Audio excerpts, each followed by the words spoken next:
If I am the CEO of Plug Your Holes, which we don't use such grandiose titles, but he would be my COO.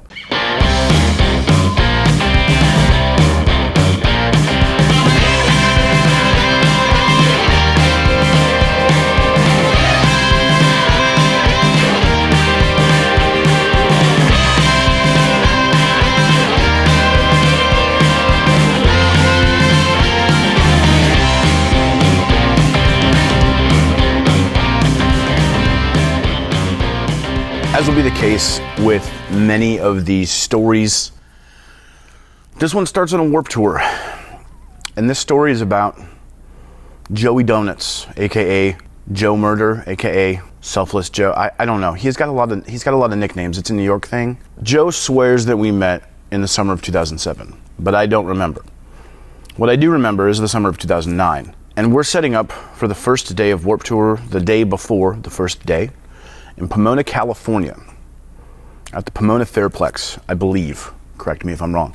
And we're sort of trying out some different display strategies or whatnot. And as we're setting up, a boy, I guess, comes up to me, introduces himself, says his name is Joey Murder. He has a clothing company that's out on the tour called Selfless Murder that we've met in the past, and I don't recall.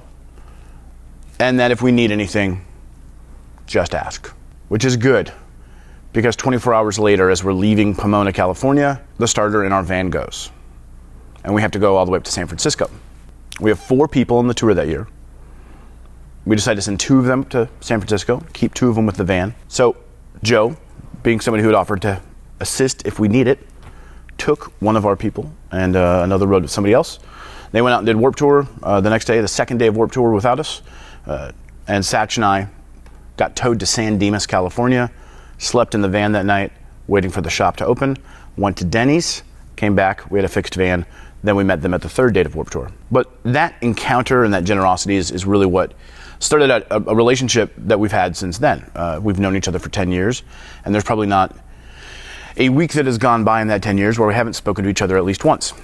Fast forward a couple years, Joe's company, Selfless Murder, had lost a little bit of its traction, and Plug Your Holes was gaining a lot of traction at the time. And he was living in New York. He didn't have the time to focus on his brand. We actually just recorded an entire podcast about this that was released last week. If you look up Blood, Sweat, and Beers on anywhere you find podcasts, you'll find it. It's the episode on failure. And it's an entire episode about perceived failure and all these things that we hold over our own heads. But I'm not going to talk about that right now. That's not what the story is. Joe's going through a little bit of a rough patch. He has a really high cost of living in New York, and he's working this dead-end job on top of trying to run his own company because he can't afford to just do the company. I make him an offer. I say, I am in desperate need of somebody with your skill set. He's a graphic designer. He knows how to run a business. He knows how to think critically and problem solve. I said, well, we just moved from northern Minnesota to Kansas City. I don't know a lot of people here. I've resorted to importing a lot of our workers. Even to this day, most of the people that work for Plug Your Holes weren't born in Kansas City. We have one from Connecticut or Florida. We have somebody from Boston. Joe's obviously from New York, and there's more. So I make Joe an offer. I say, you have what I need, and I have what you need. Come to Kansas City, give it a chance, and then you can take advantage of all the resources that we have here at Plug Your Holes and use them for your business. And this way you're not having this struggle back home. And he takes me up on it. He moves here October of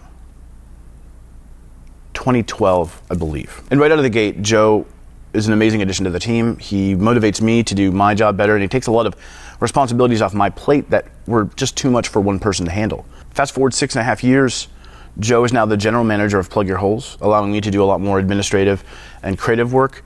If I am the CEO of Plug Your Holes, which we don't use such grandiose titles, but he would be my COO.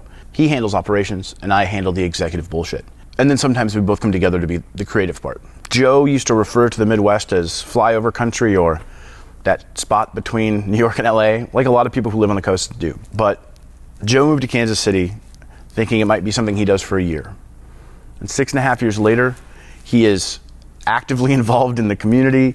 He is committed to staying here. He's fallen in love with the city for what it has. And even more importantly, he met the love of his life. You see, last weekend, Joe got married to a beautiful woman named Casey. from the heart of Kansas, someone that Joe probably never in a million years thought he'd end up with. And as I record this, they're on their honeymoon in Italy, having the time of their lives together. I didn't see any of that happening when I asked Joe to move out here. And I can't take credit for a single bit of it. But I can't think of a better outcome to stepping outside of your comfort zone, taking a leap of faith, and maybe even a helping hand, and doing everything you possibly can with it. And if there's a lesson to be learned on my end, if you're gonna hire your friends, think long and hard. Because they might just stick around. And that's my story. Cheers.